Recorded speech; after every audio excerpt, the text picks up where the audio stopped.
السلام علیکم، میں ہوں مدثر علی اور آپ دیکھ رہے ہیں اسلامک ہیروز۔ صبح کا ستارہ۔ چند دن بعد محمد بن قاسم کی فوج دیبل سے چند میل کے فاصلے پر پڑاؤ ڈال چکی تھی۔ رات کے تیسرے پہر اس نے اٹھ کر نماز تہجد ادا کی اور زبیر کو ساتھ لے کر پڑاؤ کا ایک چکر لگایا۔ دن بھر کے تھکے ماندے سپاہی گہری نیند سو رہے تھے۔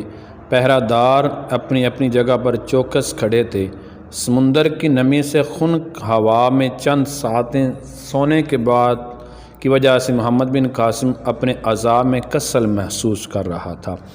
اس نے زبیر سے کہا، آؤ زبیر، اس ٹیلے پر چڑھیں، دیکھیں اس چوٹی پر پہلے کون پہنچتا ہے۔ ہوشیار، 1 2 3۔ دونوں بھاگتے ہوئے ٹیلے کی چوٹی کے قریب پہنچے۔ محمد بن قاسم زبیر سے چند قدم آگے جا چکا تھا، لیکن اوپر سے پہرے دار نے آواز دی، ٹھہرو، کون ہے؟ محمد بن قاسم نے رک کر جواب دیا، محمد بن قاسم۔ پہرے دار نے آواز پہچان کر کہا، سالار اعظم، آپ مطمئن رہیں، ہم اپنے فرائض سے غافل نہیں۔ اتنی دیر میں زبیر بھی محمد بن قاسم سے آ ملا۔ محمد بن قاسم نے سمندر کی تر و تازہ ہوا میں چند سانس لیے اور چاروں طرف نگاہ دوڑائی۔ 16ویں رات کی چاندنی میں ستاروں کی چمک ماند پڑ چکی تھی۔ فضا میں ادھر ادھر اڑنے والے جگنوں صبح کے چراغ نظر آتے تھے۔ چاند کی روشنی سے نیلو گوں سمندر کو ایک چمکتا ہوا آئینہ بنا دیا تھا۔ مشرق سے صبح کا ستارہ نمودار ہوا۔ محمد بن قاسم نے زبیر کی طرف دیکھا اور کہا، زبیر دیکھو، یہ ستارہ کس قدر اہم ہے، لیکن اس کی زندگی کتنی مختصر ہے۔ یہ دنیا کو ہر صبح آفتاب کی آمد کا پیغام دینے کے بعد روپوش ہو جاتا ہے، بلکہ کہنا چاہیے کہ سورج کے چہرے سے تاریکی کا نقاب الٹ کر اپنے چہرے پر ڈال دیتا ہے، لیکن اس کے باوجود جو اہمیت اسے حاصل ہے وہ دوسرے ستاروں کو حاصل نہیں۔ اگر یہ بھی دوسرے ستاروں کی طرح تمام رات چمکتا تو ہماری نگاہوں میں اس کا رتبہ اس قدر بلند نہ ہوتا۔ ہم رات آسمان پر کروڑوں ستارے دیکھتے ہیں، لیکن یہ ستارہ ہمارے لیے ان سب سے زیادہ جاذب توجہ ہے۔ لیکن عام ستاروں کی موت و حیات ہمارے لیے کوئی معنی نہیں رکھتی، بالکل ان انسانوں کی طرح جو دنیا میں چند سال ایک بے مقصد زندگی بسر کرنے کے بعد مر جاتے ہیں اور وہ دنیا کو اپنی موت و حیات کا مفہوم بتانے سے قاصر رہتے ہیں۔ زبیر، مجھے اس ستارے کی زندگی پر رشک آتا ہے۔ اس کی زندگی جس قدر مختصر ہے، اسی قدر اس کا مقصد بلند ہے۔ دیکھو، یہ دنیا کو مخاطب کر کے کہہ رہا ہے کہ میری عارضی زندگی پر اظہار تاسف نہ کرو۔ قدرت نے مجھے سورج کا ایلچی بنا کر بھیجا تھا اور میں اپنا فرض پورا کر کے جا رہا ہوں۔ کاش میں بھی اس ملک میں آفتاب اسلام کے طلوع ہونے سے پہلے صبح کے ستارے کا فرض ادا کر سکوں۔ زبیر محمد بن قاسم کی طرف بغور دیکھ رہا تھا۔ اس کے چہرے پر ایک بچے کی سی معصومیت تھی، چاند کی سی دل فریبی، سورج کا سا جاہ و جلال اور صبح کے ستارے کی سی رعنائی اور پاکیزگی تھی۔ چند قدم کے فاصلے سے ایک پہرے دار نے آواز دی، ٹھہرو، کون ہے؟ نیچے سے جواب آیا، میں سعد ہوں۔ محمد بن قاسم نے چند قدم آگے بڑھ کر ایک سندھی لباس میں ٹیلے پر چڑھتے ہوئے دیکھ کر پہرے داروں سے کہا، اسے میری طرف آنے دو۔ سعد نے ٹیلے پر چڑھ کر پڑاؤ کی طرف اترنا چاہا، لیکن پہرے دار نے اس کا راستہ روکتے ہوئے محمد بن قاسم کی طرف اشارہ کیا اور کہا، پہلے اس طرف جاؤ۔ سعد نے بے پرواہی سے جواب دیا، نہیں، میں سپہ سالار کو دیکھے بغیر کسی سے بات کرنے کے لیے تیار نہیں۔ محمد بن قاسم نے آواز دی، سعد، میں ادھر ہوں۔ سعد نے چونک کر محمد بن قاسم کی طرف دیکھا اور آگے بڑھا۔ محمد بن قاسم نے سوال کیا، کہو، کیا خبر لائے؟ سعد نے جواب دیا، دیبل کی حفاظت کرنے والی فوج کی تعداد 50,000 کے قریب ہے۔ میرا خیال ہے کہ وہ سندھ کے باقی شہروں سے مزید کمک کا انتظار میں کلا بند ہو کر لڑنے کی کوشش کریں گے۔ محمد بن قاسم نے کہا، کیا یہ ممکن ہے کہ اگر ہم اس جگہ 2-3 دن قیام کریں تو وہ شہر سے پیش قدمی کر کے حملہ کر دیں؟ سعد نے جواب دیا، اس بات کے کوئی آثار نہیں، وہ لسبیلا کا پہاڑی قلعہ فتح ہو جانے کے بعد ناہموار زمین پر لڑنا اپنے لیے مفید خیال نہیں کرتے۔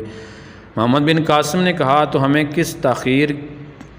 کسی تاخیر کے بعد پیش قدمی کر دینی چاہیے۔ دیبل کے محاصرے کو 5 دن گزر چکے تھے۔ اس دوران محمد بن قاسم کی فوج نے دبابوں کی مدد سے متعدد بار شہر کے فصیل پر چڑھنے کی کوشش کی، لیکن اسے کامیابی نہ ہوئی۔ لکڑی کے دبابے جب شہر پناہ کے قریب پہنچے، راجا کے سپاہی ان پر جلتا ہوا تیل انڈیل دیتے اور مسلمانوں کو آگ کے شعلوں میں پیچھے ہٹنا پڑتا۔ محمد بن قاسم اپنے ساتھ ایک بہت بڑی منجیک لایا تھا جسے 500 آدمی کھینچتے تھے۔ اس منجیک کا نام عروس مشہور ہو چکا تھا۔ پہاڑی راستے کے نشیب و فراز کا خیال کرتے ہوئے عروس کو سمندر کے راہ سے دیبل کے قریب لا کر خشکی پر اتارا گیا، اور محاصرے کے 5ویں دن محمد بن قاسم کے سپاہی اسے دھکیل کر شہر پناہ کے سامنے لے آئے۔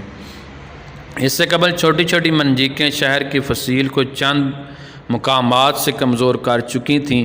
شہر کے سپاہی عروس کی غیر معمولی جسامت سے اس کی اہمیت کا اندازہ لگا چکے تھے۔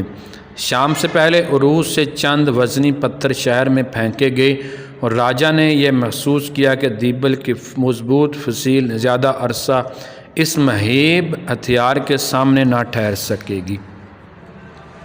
چھٹے روز الصبح محمد بن قاسم نے عروس کی مدد سے شہر پر سنگ باری شروع کی۔ شہر کے درمیان ایک مندر کے بلند کلس پر ایک سرخ رنگ کا جھنڈا لہرا رہا تھا۔ مندر کے کلس کی طرح یہ جھنڈا بھی تمام جھنڈوں سے اونچا تھا۔ محمد بن قاسم کو اس جھنڈے کی اہمیت کا احساس ہوا، اور ایک روایت کے مطابق دیبل کے گورنر کے ہاتھوں ستائے ہوئے ایک برہمن نے شہر سے فرار ہو کر محمد بن قاسم کو اطلاع دی کہ جب تک یہ جھنڈا نہیں گرتا شہر کے لوگ ہمت نہیں ہاریں گے۔ محمد بن قاسم کو منجیک کے استعمال میں غیر معمولی مہارت تھی، چنانچہ اس نے عروس کا رخ درست کر کے سپاہیوں کو پتھر پھینکنے کا حکم دیا۔ بھاری پتھر کی ضرب سے کلش کے ٹکڑے اڑا دیے، اور اس کے ساتھ سرخ جھنڈا بھی نیچے آ رہا۔ اس کلش کے مسمار ہونے اور جھنڈے کے گرنے سے راجا کے توہم پرست سپاہیوں کے حوصلے ٹوٹ گئے، تاہم انہوں نے شام تک مسلمانوں کی فوج کو قلعے کے قریب نہ پٹکنے دیا۔ شام کے دھندلکے میں فصیل کے تیر اندازوں کی مدافعت کمزور ہونے لگی۔ محمد بن قاسم نے ایک فیصلہ کن حملے کا حکم دیا، اور اس کے سپاہی اللہ اکبر کے نعرے لگاتے ہوئے دبابوں، سیڑھیوں اور کمندوں کی مدد سے قلعے کی دیوار پر بھی ایک مقام پر ٹوٹ چکی تھی۔ راجہ دہر نے حالات کی نزاکت کا احساس کرتے ہی شہر کا مشرقی دروازہ کھلوا دیا، اور ہاتھیوں کی مدد سے فوج کے لیے راستہ صاف کرتا ہوا باہر نکل گیا۔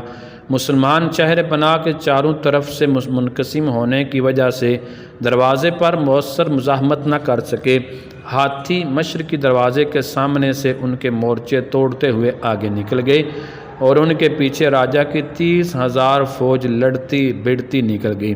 محمد بن قاسم کی فوج نے چاروں طرف سے سمٹ کر دروازے پر حملہ کر دیا، اور باقی سپاہیوں کے راستے میں مضبوط صفیں کر دیں۔ انہوں نے راجا کی محبت سے زیادہ اپنے انجام سے خوفزدہ ہو کر باہر نکلنے کا راستہ صاف کرنے کے لیے چند زوردار حملے کیے، لیکن مسلمانوں نے آن کی آن میں دروازے کے سامنے لاشوں کے ڈھیر لگا دیے۔ وہ بد دل ہو کر پیچھے ہٹے، اور مسلمانوں کی فوج پانی کے ایک زبردست ریلے کی طرح شہر کے اندر داخل ہو گئی۔ اتنی دیر میں کئی دستے مختلف راستوں شہر پناہ کے اندر داخل ہو چکے تھے۔ راجا کی بچی کچی فوج نے چاروں اطراف سے اللہ اکبر کے نعرے سن کر ہتھیار